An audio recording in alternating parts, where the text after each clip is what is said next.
যা আমাদেরকে সত্যিই কৃতজ্ঞ বিমুগ্ধ করেছিল।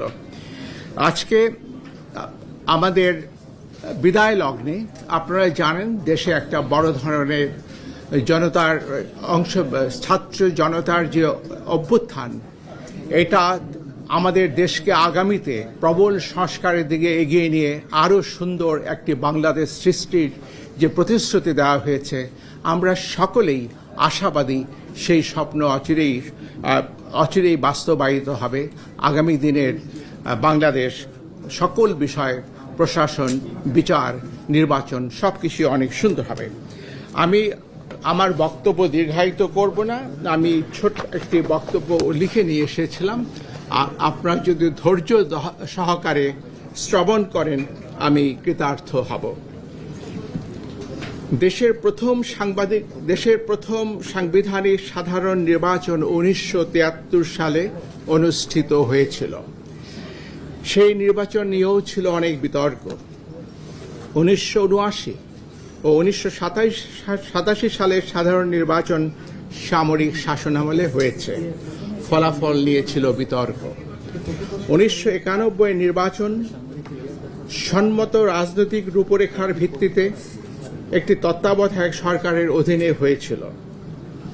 1996 ও 1901 সালের নির্বাচন সাংবিধানিক নির্দলীয় তত্ত্বাবধায়ক সরকারের অধীনে সূক্ষ্ম বা স্থূল কারচুপির সীমিত সমালোচনা সত্ত্বেও সার্বিকভাবে সুন্দর ও গ্রহণযোগ্য হয়েছিল।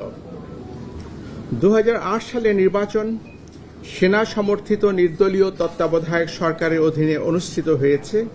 সেই নির্বাচনে বিএনপি মাত্র 27টি এবং আওয়ামী লীগ 230টি আসন পেয়েছিল।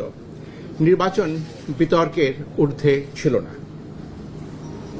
নিরাপদ প্রস্থান বা সেফ এক্সিট বিষয়ে বিএনপি এবং আওয়ামী লীগের সাথে সেনা সমর্থিত অসামরিক তত্ত্বাবধায়ক সরকারের দর কষাকষির বিষয়টি প্রকাশ্য ছিল।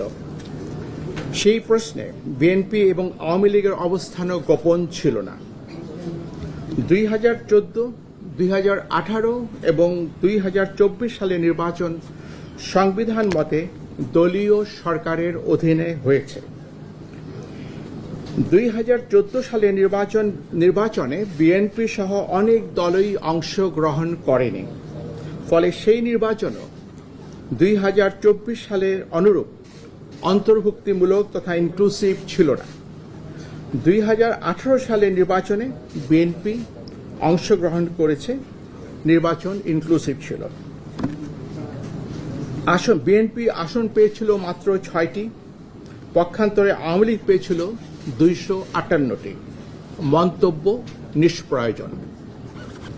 2024 সালের 7 জানুয়ারি দ্বাদশ জাতীয় সংসদ নির্বাচন হয়েছে বর্তমান নির্বাচন কমিশনের অধীনে বা ব্যবস্থাপনায়। 44টি নিবন্ধিত দলের মধ্যে 28টি দল নির্বাচনে অংশগ্রহণ করলে প্রধানতম বিরোধী দল বিএনপি ও সমমনা দলগুলো নির্বাচনে অংশগ্রহণ করেনি। নির্বাচন সেই অর্থে অন্তর্ভুক্তিমূলক হয়নি। কমিশন বিএনপি সহ সমমনা দলগুলোকে নির্বাচনে অংশগ্রহণের জন্য একাধিকবার আন্তরিকভাবে আহ্বান করা সত্ত্বেও তারা নির্বাচনে অংশগ্রহণ করেননি। নির্বাচনে অংশগ্রহণ করা বা না করার বিষয়টি একটি রাজনৈতিক দলের নিজস্ব বিষয়। নির্বাচন স্থগিত বা বাতিল করে দেওয়ার মতো কোনো সাংবিধানিক ভিত্তি ছিল না। সেই কারণে অনেকেই কমিশনকে দোষারোপ করছেন। নির্বাচন কখন, কি কারণে, কতদিনের জন্য স্থগিত করা যাবে তাও সংবিধানে সুস্পষ্টভাবে উল্লেখ করা আছে। অতীতে কখনোই কোনো নির্বাচন বাতিল করে দিয়ে কোনো কমিশন পদত্যাগ করেননি। সম্প্রতি ভেঙে দেওয়া সংসদের 299টি আসনে নির্বাচন প্রার্থীদের মধ্যে ব্যক্তিকেন্দ্রিক প্রতিযোগিতার মাধ্যমে হয়েছে, দলের মধ্যে নয়। 299টি আসনে 1969 জন প্রার্থী প্রতিদ্বন্দ্বিতা করেছেন। নির্বাচন নিষ্পন্ন করা অতিশয় কঠিন একটি কর্মযজ্ঞ। নির্বাচন গ্রহণযোগ্য না হওয়ার সকল দোষ ও দায়-দায়িত্ব সকল সময় কেবল নির্বাচন কমিশনের উপর এককভাবে আরোপ করা হয়ে থাকে। একটি কমিশন না হয় অসৎ বা পক্ষপাতদুষ্ট হতে পারে, কিন্তু সকল সময় সকল কমিশনই অসৎ বা পক্ষপাতদুষ্ট হতে পারে না। কমিশন বিভিন্ন কারণে নির্ভেজাল গ্রহণযোগ্য নির্বাচন করতে অক্ষম বা অসমর্থ হতে পারে। বিদ্যমান ব্যবস্থা আমাদের বিশ্বাস কেবল কমিশনের পুনর্বিন্যাসের মাধ্যমে অবাধ, নিরপেক্ষ, কালো টাকা ও পেশিশক্তি বিবর্জিত এবং প্রশাসন ও পুলিশের প্রভাবমুক্ত নির্বাচন নিশ্চিত করা যাবে না। নির্বাচন পদ্ধতিতে দুর্ভেদ্য মৌলিক সংস্কার প্রয়োজন হবে। রাজনৈতিক সংস্কৃতি ও আচরণে এবং বিশেষত প্রার্থীদের আচরণে পরিবর্তন অবশ্যই প্রয়োজন হবে। 1973 থেকে হওয়া অতীতের অন্যান্য সকল নির্বাচন ছাড়াও 2008, 2014 এবং 2018 সালের নির্বাচনের বিতর্কিত সন্দিগ্ধ বিষয়গুলো বিবেচনায় নিয়ে কমিশন পরবর্তী সকল নির্বাচনগুলো সতর্কতার সাথে আয়োজনের চেষ্টা করেছে। জাতীয় এবং স্থানীয় সরকারের বিভিন্ন স্তরের নির্বাচনে দিনের বেলায় ব্যালট পেপার প্রেরণ, কতিপয় উপনির্বাচনে ভিডিও পর্যবেক্ষণ, ইভিএম এর ব্যবহার, দেশের সকল জেলায় একই দিনে তবে প্রতিটি জেলার প্রশাসনিক সীমানার মধ্যে মাঝে 3 থেকে 5 দিন বিরতি দিয়ে 5 থেকে 6টি ধাপে নির্বাচন অনুষ্ঠান, সরকারি কর্মকর্তাদের ব্যাপকভাবে রদবদল ইত্যাদি গৃহীত ব্যবস্থা নির্বাচন অবাধ, নিরপেক্ষ ও সুশৃঙ্খল করতে অনেকটাই সহায়ক হয়েছিল।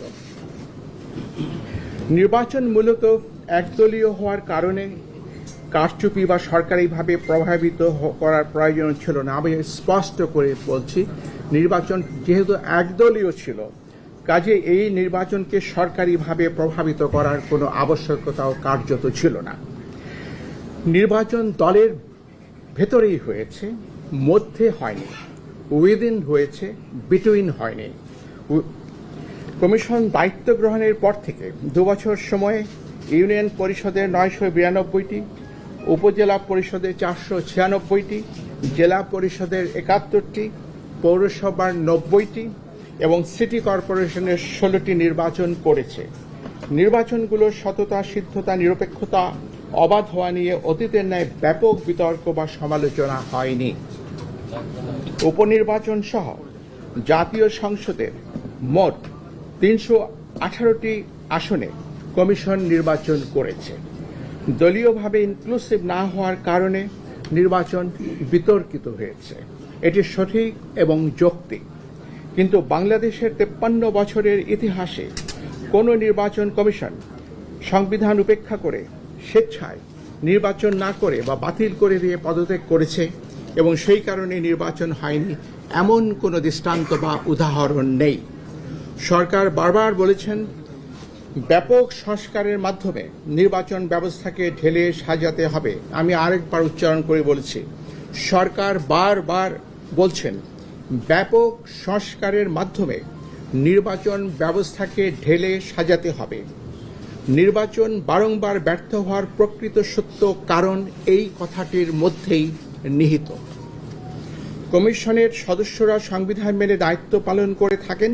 আমাদের কর্মকালে আমরা গণমাধ্যম, প্রশাসন, আইনশৃঙ্খলা রক্ষাকারী বাহিনী, সশস্ত্র বাহিনী সহ আবশ্যক সকলের আন্তরিক সহযোগিতা পেয়েছি। আমি আজ বিদায় লগ্নে কৃতজ্ঞ চিত্তে সেটি স্মরণ করছি। বর্তমান অতীত থেকে আহরিত অভিজ্ঞতা, জ্ঞান ও উপলব্ধি থেকে ভবিষ্যতের জন্য কিছু প্রস্তাবনা সরকারের সদয় বিবেচনার জন্য রেখে যাওয়া আমরা আমাদের কর্তব্য মনে করছি। বাংলাদেশের জনগোষ্ঠীর সমরূপতা, সংখ্যানুপাতিক প্রতিনিধিত্বমূলক নির্বাচনের জন্য বাংলাদেশ আদর্শ ক্ষেত্র হতে পারে। সেই সাথে নির্বাচন 4 বা 8টি পর্বে, প্রতিটি পর্বের মাঝে 3 থেকে 5 দিনের বিরতি রেখে অনুষ্ঠান করা ব্যবস্থাপনার দিক থেকে সহজ ও সহায়ক হতে পারে। আমাদের প্রবর্তিত অনলাইনে নমিনেশন দাখিল অব্যাহত রেখে নির্বাচন প্রক্রিয়ায় প্রযুক্তির ব্যবহার অপটিমাইজ করতে পারলে আমাদের ধারণায় এটি ভবিষ্যতের জন্য উত্তম হবে। অধিকন্তু প্রতিটি সাধারণ নির্বাচন নির্দলীয় তত্ত্বাবধায়ক সরকারের অধীনে অনুষ্ঠিত হলে উদ্দেশ্য অর্জন আরও সুনিশ্চিত হতে পারে।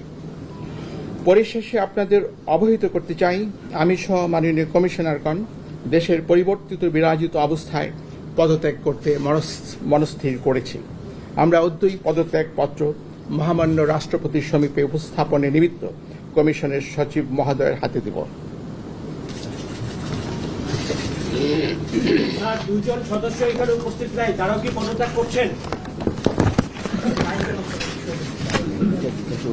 না,